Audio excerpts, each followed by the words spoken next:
Hey guys, welcome back to my channel. I'm your friend Arman. So today in this video we're gonna learn about the vicarious liability under the tort. So what is vicarious liability, that we will discuss in detail. So before I begin, I request you please subscribe to my channel, hit the like button if you like this video, and do not forget to share this video with your friends. So guys, if you have any queries or any questions or any suggestions, you can comment down below, or you can contact me, or you can follow me on Instagram. I have given my Instagram link in the description box, so do find it and do follow me. Okay guys, so let's start today's video. So our topic is vicarious liability. Okay, so what kind of liability is this? Okay, so generally, you cannot help any person. Suppose you cannot make me liable for the wrong committed by another person. Okay, you can only make liable to the person who has actually committed the tort. Okay, you cannot held the person guilty without doing anything. Okay, let's understand with the example. Okay, there is three person A, B and C. Okay, so here B has committed a tort against C. Okay, and here C is a plaintiff. Okay, so here in this situation, can C file a suit against me instead of B? Okay, in order to recover the compensation for whatever the loss C has suffered, can C file a suit against A? No, right? C can file a suit against B. Since the B has committed the tort, that's why C can file a suit against B. But there is exception to this rule. Okay, there are certain situations in the law of tort where C can file a suit against A instead of B, or C can file a suit against A and B jointly. Okay, and that is what we are discussing today. Okay, so let's understand. Okay,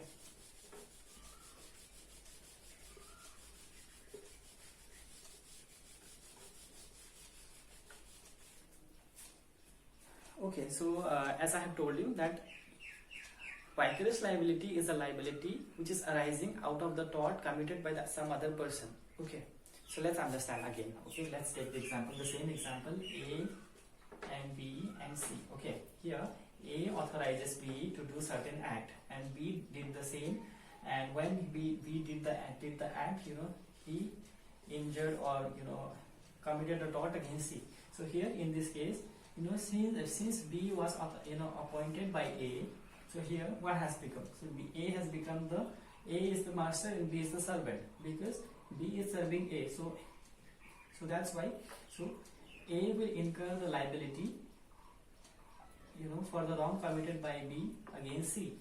Okay, so that is the vicarious liability. So vicarious liability, in the plain word, vicarious liability is the liability which is arising out of the tort committed by the other person. Okay, so let's understand again. There are like certain persons. Okay, generally principal and agent. Okay, number one, that is principal and agent. And what are principal and agent? So principal is always held liable for the act committed by his agent during the course of his employment. Okay, so that is the main thing, during the course of employment.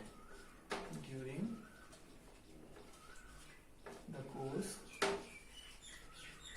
the course of employment. During the course of the employment, the principal is held liable for the wrong committed by the agent. Very simple. Okay, the topic is very simple. You don't have to find it. I don't think that you find it very difficult to understand this topic.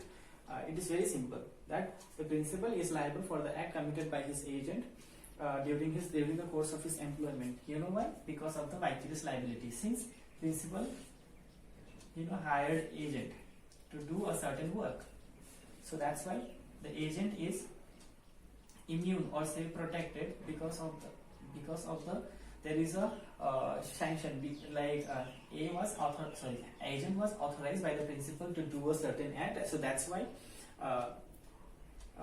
if a plaintiff suffered injury, the plaintiff has the right to sue the defendant, or the agent has the right to divide the liability, or say all the liabilities he can confer to principal. Okay, so that is the vicarious liability. All right. So another situation is that sorry, so let's take one example. Okay, suppose me and my friend, me and my friend. Okay, we chartered a car. Okay, suppose we hire a car and I actually, so the car chartered, that is on my name. Okay, that I went to the owner, I went to the owner and asked to the owner that give me your car, I will pay certain 5,000 rupees, suppose let's say 5,000 rupees as a rent. Okay, I said that to the owner and I took the car from the owner, and me and my friend, you know, decided to go for a trip. Okay, so we decided to go for a trip. So what happened, like during the trip, you know, my friend was driving the car. Okay, and due to certain, certain reason, you know, car was, you know, collided with a tree, and thereby, you know, the car has lost its original form, and we also get injured. And since the car was, like collided to the tree, so there was multiple damages in the car. Okay, so in that situation, I will be held responsible for the tort committed by the, so that is a tort. Okay, like suppose when he collided the car to the tree, so that is a loss, that is a, there is a loss occurred, and the loss is of whom? That is the loss of the owner. Okay, that is a loss of the owner. So owner can file a suit in order to recover the damage from me. Okay, though the car was driving by my friend, but I will be held responsible. Okay, so you know why? Because of the vicarious liability, and my friend is acting as an agent, because my friend in that situation, because I given the car to my friend to drive, so that's why my friend becomes the agent and I am the principal here. So that's why I will be responsible for the wrong committed by my friend. So that is what the principal and agent relationship. Okay.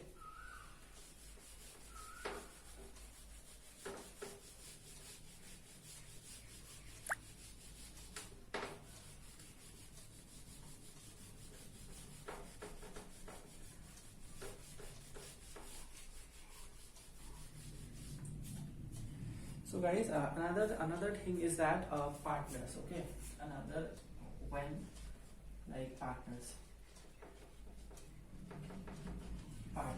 So who is the partners? Partners are the person, a group of persons, or say two or more person, joins together to do certain work. Of they created a farm. Okay, they created a farm to, they have something motive and all that, to functions, how their business is to be functions. So let's say they are a business partner. So that is the example, that is one of the example. So what happens, like when the partners, okay, suppose there is a 3 partners and one partner, one of them commits a tort against a certain other person. Okay, so in this case, whether the remaining partner will be held responsible, the answer is yes. Yes, the remaining partner will be held responsible because of the vicarious liability. That is vicarious liability because they are working jointly.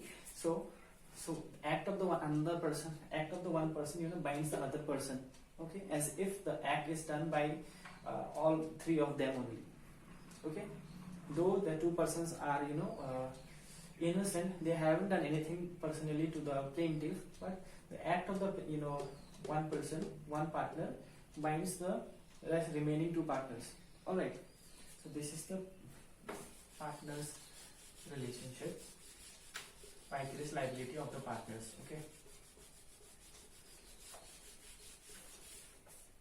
so another last relation, that is master servant relation. Okay, master servant relation.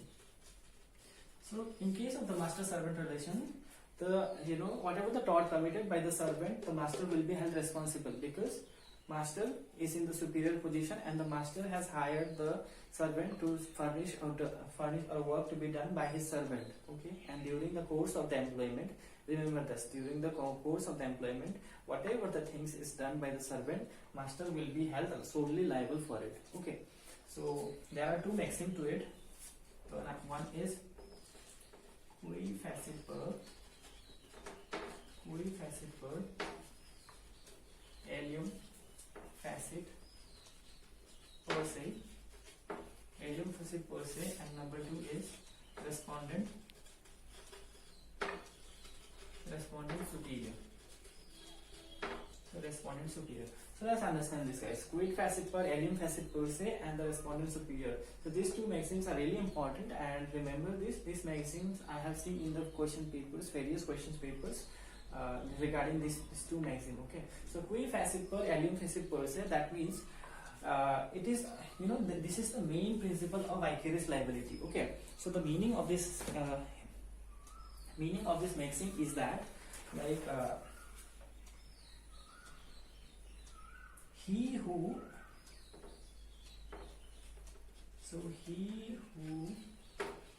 does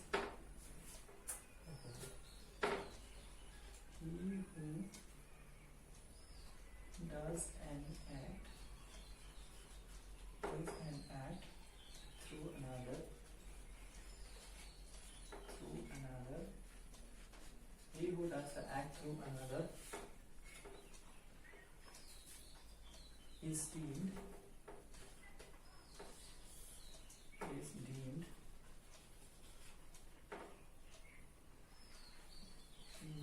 in law to do it by himself. Okay. So what does it mean? So he who does an act through another is deemed in law to do it by himself.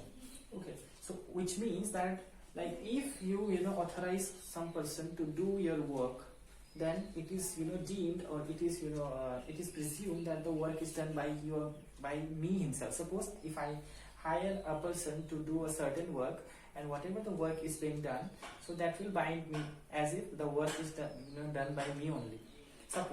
Let's suppose A ask his servant B to deliver a certain good, to C. Okay, so what B did, so here A is a principal and A is a master or principal, anything you say, master. A is a master and B is a servant. Okay, so what happened, the master authorizes his servant to deliver a good to C, and the servant delivered the good to B C.